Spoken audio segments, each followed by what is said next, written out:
확실한 건 지금 상태에서 테슬라는 악재가 호재보다는 많습니다. 주가만 놓고 봤을 때는 주가는 확실히 저평가되어 있다라고. 이제 단기 반등은 나올 수는 있을 만한 S&P 500보다 이제 좀 싼 종목들 좀 중에서는 탑픽으로 이제 가장 저평가되어 있기 때문에. 네, 이번 시간에는 KB증권의 김세환 연구원님 모시고 얘기 나눠보겠습니다. 안녕하세요. 안녕하세요. 네, 반갑습니다. 네, 연구원님은 그 미국 주식 위주로 커버를 하시죠? 네, 미국 주식만 거의 한 15년 가까이 했고요. 안 그래도 요즘에 미국 주식, 특히 이제 기술주나 네. 테슬라나 반도체 주식이나 이런 데에 물려 계신 분들이 워낙 많다 보니까 일단은 그 반도체 주식 먼저 좀 얘기를 해볼까요? 네. 네, 근데 작년에 뭐 낙폭이 심했던 종목들이 뭐 굉장히 많았지만 그 중에서도 특히 이제 반도체 기업들, 뭐 AMD라든지 엔비디아라든지 이런 기업들이 유독 좀 많이 떨어졌는데 좀 낙폭이 심했던 이유가 뭐예요? 아무래도 지금 인플레이션이 높게 나타나다 보니까 연준은 계속 물가 금리를 올릴 수밖에 없고, 그러면은 반도체 기업 같은 경우는 이제 성장이 계속 나타나고 있던 산업이었어요. 그렇기 때문에 미래의 성장이, 매출에 대한 성장이 더 높게 나타날수록 금리가 현재 가치로 바꿔줄 때 금리가 할인율 역할을 해서 금리 당연히 일단은 조정을 받을 수밖에 없는 거죠. 일단 경기 인플레이션으로 인한 금리 인상, 그리고 금리 인상으로 인한 이제 반자동적인 거의 밸류에이션 삭감, 요게 첫 번째고요. 두 번째는 당연히 이제 경기 침체에 대한 우려죠. 아무래도 시장이 계속적으로 성장에 대한 둔화가 나타나다 보니까 반도체 산업 같은 경우는 가장 이제 우선이 되는 그런 산업군이기 때문에 또 민감하게 움직이는 또 산업군이고요. 그래서 경기 침체로 인한 그런 이제 반도체 수요 둔화가 나타날 것이다.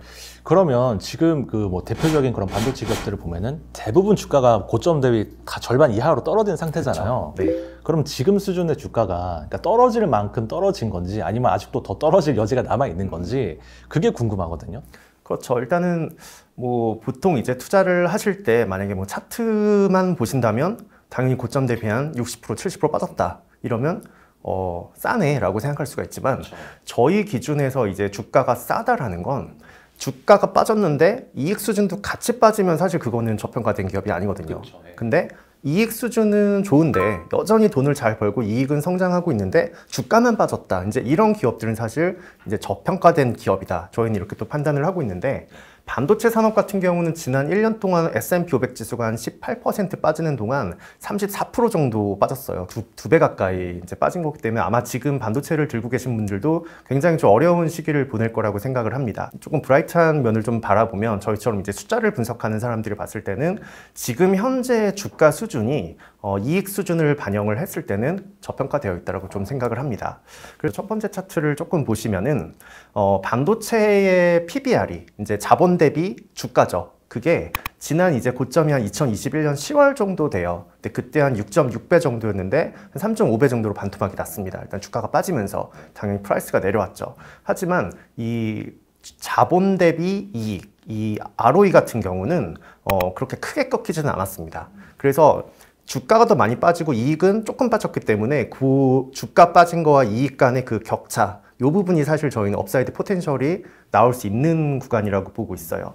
그리고 원래는 반도체 하면 주가가 조금 높아도 괜찮아, 이제 이렇게 했던 산업이거든요. 왜냐하면 시장을 이끌어가고 미래 산업을 또 끌어당기는 그런 산업이기 때문에 그러니까 프리미엄이 있어도 그 정도 프리미엄이 있을 수 있다라고 생각했던 산업인데, 왼쪽 상단으로 갈수록 고평가, 오른쪽 하단으로 갈수록 저평가예요. PBR과 ROE를 제가 비교를 해본 건데요. 12개월 포워드를 기준으로 보면은 확실히 반도체 평균이 시장 평균보다 오른쪽 아래로 이렇게 내려온 걸 좀 볼 수가 있습니다. 저평가 상태라는 거죠. 그렇죠. 주가 자체만 놓고 봤을 때는 이익 수준 대비 지금 현재 주가는 저평가 영역으로 접어든 건 저희는 확실하게 나타나고 있다, 이제 이렇게 말씀을 드릴 수가 있습니다. 평균적인 PBR을 봤을 때 작년 고점에는 이제 6배가 넘었는데, 그렇죠. 지금은 네. 이제 한 3.5배 정도 수준이라는 거잖아요. 그럼 그동안 역사적인 평균은 어느 정도였었어요? 2005년부터 가져와서 봤는데 보면 이제 반도체가 이제 크게 올라가기 직전에는 한 3.0배에서 3.5배 정도, 그 정도가 한 2005년에서 한 2015년 사이에 이렇게 움직였었습니다. 그럼 역사적인 평균 수준으로 보면은 아직도 좀 높은 거 아닌가라는 생각을 해볼 수도 있을 것 같은데. 그렇죠. 이익 수준 대비라고 보면 어느 정도의 프리미엄이 이익이 더 많게 나타나 있다면 사실 그거는 높은 주가는 아니라고 또 보고 있기 때문에 현재 이익 수준 대비 현재 주가는 사실 그렇게 고평가되어 있다라고 저희는 또 보지는 않고 있습니다. 요즘에 이제 국내 투자자들이 많이 사시는 것 중에 하나가 이제 소위 이제 속슬이라고 하는 반도체 지수 3배 레버리지 상품이 있잖아요. 또 그 반대로 3배로 움직이는 이제 속스, 그것도 엄청 많이 사시더라고요. 그래서 이렇게 지수 방향성에 베팅하는 투자자들도 많으신데 그거는 좀 어떻게 봐야 돼요? 지금처럼 급등락을 반복하는 시장에서 레버리지 상품으로 돈을 벌기는 저희의 영역은 아니라고 보고 있어요. 왜냐하면 기본적으로 트래킹이라고 강하게 나타날 수가 있는데요. 데일리 리밸런싱이라고 하죠. 이 데일리 리밸런싱이 뭐가 문제점이냐면 보통은 이제 3배짜리 반도체 ETF를 샀으면 한 달 동안 반도체가 예를 들어서 5% 올랐으면 15% 올라야 되는 거 아니냐라고 생각하는데 오히려 마이너스가 나올 수도 있는 게요. 왜냐면 매일매일 급등락을 반복하면 올랐을 때 비쌀 때 사고 빠졌을 때 쌀 때 팔고 이제 요거를 계속 반복을 하게 돼요. 거기서 계속적인 추적 오차가 발생을 하고 있기 때문에 지금 상태에서 이 반도체의 레버리지로 ETF에 투자하시는 ETN에 투자하시는 분들이라면 단기적으로 트레이딩 관점에서 접근을 하셔야 되는데 사실 조금 부담이 되는 부분이죠. 종목별로 차별화가 좀 심하게 나타나는 부분도 있지 않을까요? 있죠. 그러니까 저희는 이제 예를 들어서 뭐 반도체에 투자를 하고 싶다라고 하면 권고하는 방향은 반도체 전체에 투자하는 ETF보다는 오히려 개별 종목으로 성장이 나타나는 쪽에 투자하는 게 낫다라고 보는 게 밸류에이션을 해보면은 장기 이익 성장성을 반영했을 때 이제 저희는 22, 23, 24 이제 3년 EPS 연평균 복합 성장률을 저희가 구하고요. 그걸 이제 12개월 선행 주가와 이제 비교를 해서 PEG 배수를 구하는데 이게 낮을수록 사실 저평가된 기업이에요. 이때 보면은 반도체의 대표 ETF가 이제 SOXX라고 있어요. 이제 그 SOXX를 가지고 그거를 저희가 밸류에이션을 해보면 싸지 않습니다. 이제 이 반도체 종목들만 가지고 저희가 그 똑같은 기준으로 저희가 PEG 배수를 한번 구해 보면 S&P 500보다 이제 좀 싼 종목들이 좀 눈에 보이고 있어요. 그래서 대표적으로 보면 뭐 온세미컨덕터, 퀄컴, AMD 뭐 이런 기업들. 그 저희는 오히려 ETF 전체 산업보다는 개별 종목이 나을 것 같다. 이제 이렇게 보고 있습니다. 그럼 그 기업들은 지금 뭐 밸류에이션이나 실적이나 이런 측면에서 봤을 때 어느 정도 수준이라고 봐야 돼요? 일단은 세 기업 다 전부 다 장기 이익 성장성 반영한 주가는 저평가되어 있어요. 확실하게. 먼저 AMD 같은 경우는 뭐 예전에는 이제 AMD 하면 가성비로 승부하는가 엔비디아한테서 쪽을 못 쓰고 그 다음에 CPU 쪽에서는 또 인텔한테 좀 눌리고 약간 이런 이미지로 생각을 했었는데 그동안 연구 개발을 통해서 요즘은 비싼 제품을 또 많이 팔고 있어요. 그래서 가성비보다는 이제 하이엔드급 제품을 팔면서 마진율이 높아지기 시작하는 마진율이 높아지다 보니까 이익도 증가하고 그럼 EPS도 올라가면서 ROE가 증가하는 이런 모습이 나타나고 있는데 최근에는 기업들의 이제 그 클라우드 생태계가 예전에는 뭐 아마존 하나 쓰고 구글 하나 쓰고 이랬는데 요즘은 아마존, 구글부터 여러 가지 클라우드를 쓰면서 거기에 장점만 이렇게 또 갖다 쓰는 멀티 클라우드 방식이 나타나고 있기 때문에 데이터 센터에 대한 그 수요가 계속 커지고 있습니다. 그래서 PC가 조금 둔화되면 데이터 센터 쪽에서 좀 잘 나와주고 이런 모습이 나타나면서 저희는 AMD가 그 중에서는 탑픽으로 이제 가장 저평가되어 있기 때문에 그렇게 저희가 조금 선정을 했고요. 그 다음에 이제 퀄컴 같은 경우도 이제 예전에는 뭐 이제 핸드폰에 들어가는 그 칩들, AP를 생각을 하는데 최근에는 자율주행 쪽이나 자동차 매출 쪽에도 굉장히 성장이 또 높게 나타나고 있어요. 여러 가지 면을 봤을 때는 이 기업들이 현금 여유가 좀 넉넉하고 그리고 계속적인 성장이 나타나고 있기 때문에 저희가 이제 이런 기업들을 조금 괜찮게 보고 있습니다. 이제 향후 EPS 그로스하고 12개월 선행 PER을 적용한 PEG 배수를 봤을 때는 반도체 산업 자체가 SOXX를 제가 돌렸을 때는 4.1배가 나와요. 근데 시장이 지금 2.1배거든요. 그러니까 시장보다는 확실히 좀 비싼 거죠. 하지만 이 AMD 같은 경우는 0.9배, 그리고 온세미컨덕터는 0.7배, 그 다음에 퀄컴은 0.8배 정도라서 같은 주가를 놓고 비교를 해봤을 때 이익 성장성이 조금 더 높게 나타나는 그런 기업이라고 볼 수가 있겠죠. 그 미국 반도체 기업 중에 또 우리나라에서 또 많이 산 게 엔비디아잖아요. 네. 엔비디아는 어떻게 보세요? 절대적 주가 수준을 놓고 봤을 때, 그러니까 내가 여러 가지를 고민 안 하고 엔비디아 하나만 사겠다라고 생각하면 나쁘지 않다라고 봐요. 왜냐하면 시장에 대한 성장성도 있고 그리고 GPU 시장 거의 꽉 잡고 있고 계속적인 또 좋은 제품을 내놓고 하지만 반도체 기업에서 뭘 골라야 되지라고 봤을 때는 아까와 같은 저희의 밸류에이션 기준을 적용을 했을 때는 살짝 비쌀 수도 있는, 오히려 뭐 퀄컴이나 AMD 비교했을 때는 여전히 그래도 프리미엄이 조금은 남아있는 그런 기업이라고 보고 있습니다. PEG 배수 정도만 본다면 3.9배 정도, 시장이 4.1배면 그 정도 지금 나와 있어요.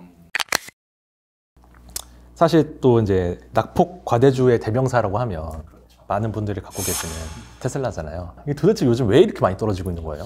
테슬라 같은 경우는 이제 악재가 오히려 호재보다 지금 많은 그런 기업. 얼마 전에 또 이제 예상치를 하회하는 또 차량 인도 대수가 나왔죠. 가장 중요한 건 지금 수요 부진이 나타나고 있는데, 사실 이거는 매크로적인 측면으로 봤을 때는 모든 경기 민감주가 다 똑같이 겪고 있는 거긴 해요. 근데 테슬라 같은 경우는 주요 시장인 이제 중국 시장에서의 매출이 조금 감소하는 게 나타났고, 그리고 미국 시장에서 안 하던 할인을 들어갔어요. 그러니까 작년 초에 테슬라가 제품 가격을 30%를 올렸었는데 한 7,500달러씩도 할인해주고 모델 3와 모델 Y를 사는 미국 사람들에게는 이렇게 할인 정책을 들어간 거는 일단은 재고가 좀 많이 남는 거 아니냐. 또 이제 오너 리스크가 또 좀 있죠.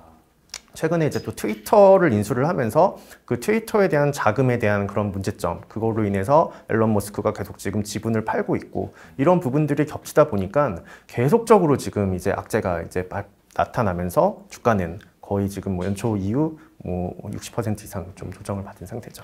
그동안 테슬라 실적은 이것밖에 안 나오는데 뭐 세계 1위 자동차 기업 토요타 이런 데보다 시가총액이 몇 배나 높은 게 말이 되냐. 네. 그럼에도 불구하고 주가는 계속 올랐었는데 지금 이렇게 빠지는 거는 단순한 이제 실적 부진만으로는 설명할 수 없는 그 무언가가 있는 게 아닌가라는 생각이 또 들어서. 네. 어떤 리스크가 발생을 했을 때 이 리스크가 일회성이냐 아니면 영구적인 위험이냐, 이거 두 가지를 좀 놓고 이제 비교를 해서, 일회성이라면 저희가 당연히 비중을 늘려야겠죠. 하지만 이게 영구적이라면, 예를 들어 지금 뭐 유럽에서의 기존의 상용차들이 BMW나 벤츠, 메르세데스 같은 기업들이 테슬라의 전기차 시장 점유율을 쫓아오고 있다. 이제 이런 게 트렌드가 계속된다면 그건 이제 영구적 리스크가 될 수 있잖아요. 이제 경쟁 기업들의 시장 점유율을 조금씩 야금야금 조금씩 테슬라 걸 잡아오는 거, 이게 될 수가 있겠죠. 그럼 주가는 지금 뭐 한 고점 대비 마이너스 70%? 그 정도 좀 떨어진 상황인데, 실적 대비 주가 수준의 차원에서 봤을 때 지금 테슬라는 저평가 상태인가요? 아니면 여전히 고평가 상태인가요? 확실한 건 지금 상태에서 테슬라는 악재가 호재보다는 많습니다. 하지만 주가만 놓고 봤을 때는 이익 수준 대비 주가는 확실히 저평가되어 있다고 생각을 해요. 그래서 이런 부분은 어느 정도 이제 단기 그 반등은 나올 수는 있을 만한 밸류에이션 숫자입니다. 최근 들어서는 약간 저희가 조금 다르게 보고 있는 게, 테슬라가 이번 이제 마지막 실적 시즌에도 매출은 56% 증가하고 이익은 거의 69% 증가를 했어요. 인플레이션이 강하게 나타나는 상태에서 이익이 60% 70% 증가하는 기업은 그렇게 많지는 않았었습니다. 그렇기 때문에 워낙 목표 성장치를 테슬라가 높게 잡아놨기 때문에 그게 못 미달이 나와서 주가가 좀 움직였던 거지, 일단은 과거와는 지금 현재 테슬라가 다른 점은 실질적으로 차를 팔고 있고 거기서 돈이 나오고 있고 그 돈을 저장을 하고 있다는 거, 이게 어떻게 보면 이제 펀더멘탈이 조금 증가를 하고 있는 거죠. 지금 테슬라 같은 경우는 2021년 10월에 지금 PBR이 한 32배였다가 6.5배까지 떨어졌습니다. 모든 기업이 다 주가 빠졌는데 이익은 올라가진 않아요. 테슬라 같은 경우는 12개월 선행 ROE를 이제 컨센서스 기준으로 봤을 때는 지금 한 30% 정도가 나오는데, 이게 한 2019년 팬데믹 이후에 계속적으로 좀 증가를 하고 있습니다. 그래서 이 숫자만 놓고 봤을 때는 이익 대비 주가가 과도하게 지금 빠졌기 때문에 사실 이 정도는 올림 현상은 충분히 나타날 수는 있는 상태라고 저희는 보고 있어요. 제가 최근에 연구원님 보고서 본 것 중에 또 인상 깊었던 게 캐시킹, 그러니까 현금을 많이 갖고 있는 기업으로서 테슬라의 가치에 주목을 할 필요가 있다. 또 이런 분석을 하셨더라고요. 단순히 뭐 현금을 많이 가진 기업들, 이게 좋다라기보다는 지금 미국을 지탱하는 이익을 지지하고 있는 거는 대부분 자사주 매입에서 나오고 있어요. 전체 순이익의 한 45%를 미국 기업들이 자사주 매입으로 쓰고 있거든요. 그래서 이 자사주 매입을 하게 되면 ROE가 지지가 됩니다. 왜냐면 한 주당 받게 되는 이익이 늘어나기 때문에, 시장의 주식수를 줄여버린 거기 때문에요. 근데 테슬라 같은 경우는 아직은 자사주 매입을 하진 않았지만 내년에 50억에서 100억 달러 정도의 자사주 매입을 할 수도 있다라고 지금 얘기를 해놓은 상태이기 때문에 그 정도의 자사주 매입이 일어난다면 지금 현재의 벌어들이는 현금의 크기로 봤을 때는 어느 정도 자사주 매입을 할 여유가 있고, 그리고 그게 만약에 실질적으로 자사주 매입이 나타난다면 ROE를 조금 빠지는 걸 막는 효과는 나타날 거라고 생각합니다. 과거에 성장주다라고 하면 빵 이걸 생각했었잖아요. 그렇죠. 근데 지금도 과연 성장주일까라고 하면 저희는 다시 생각을 해봐야 된다고 생각을 해요. 왜냐하면 주주 환원을 하지 않으면 성장을 서포트할 수 없는 상황이 됐고, 성장률을 보는 요소가 조금 달라진 거죠. 소프트가 좀 상대적으로 우위를 나타내는 기업으로 저희가 선정을 했습니다.